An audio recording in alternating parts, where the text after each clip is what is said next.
Chapter 5.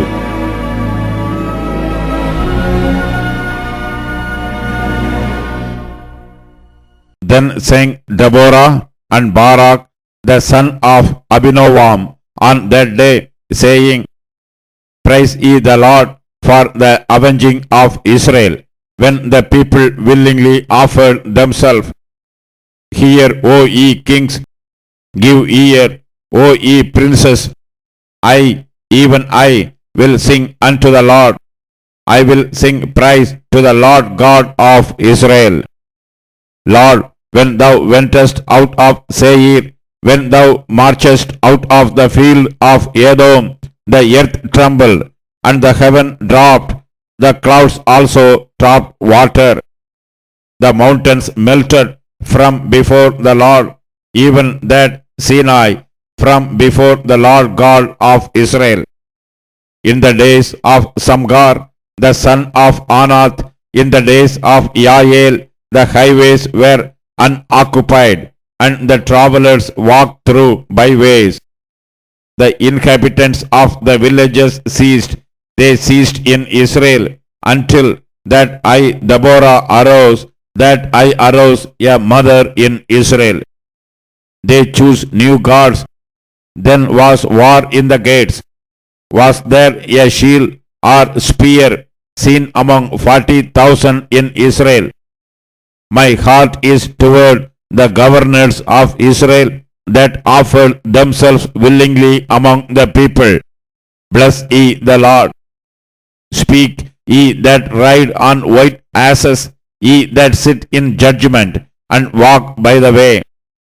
They that are delivered from the noise of archers in the places of drawing water, there shall they rehearse the righteous acts of the Lord, even the righteous acts toward the inhabitants of his villages in Israel. Then shall the people of the Lord go down to the gates. Awake, awake, Deborah, awake, awake, utter a song. Arise, Barak, and lead thy captivity captive, and thou son of Abinoam. Then he made him that remaineth have dominion over the nobles among the people.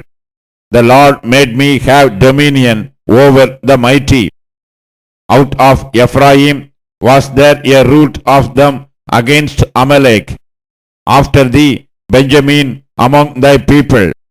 Out of Machir came down governors, and out of Zebulun that they handle the pen of the writer.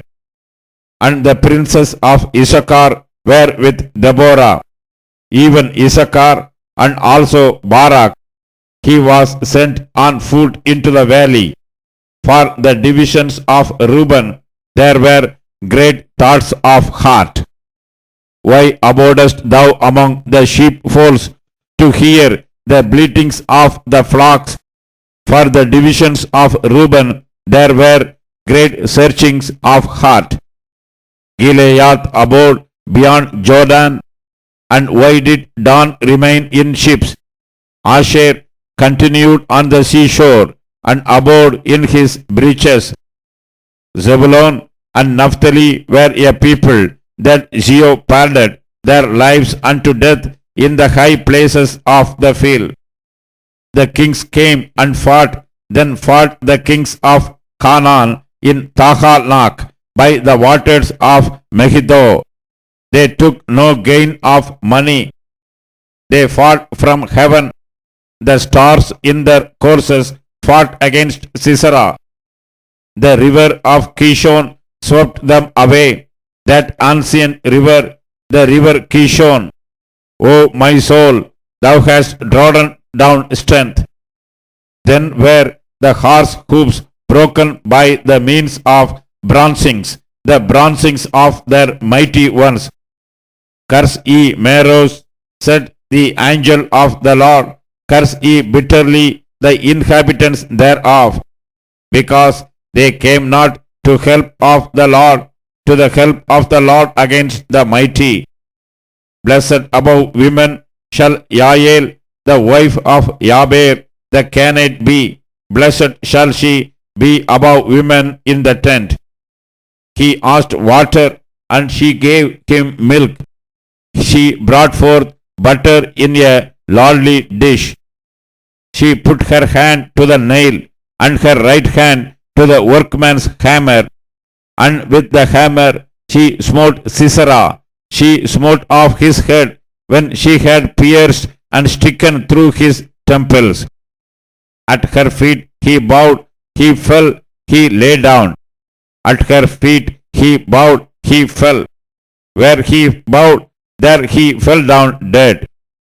The mother of Sisera looked out at a window and cried through the lattice, Why is his chariot so long in coming?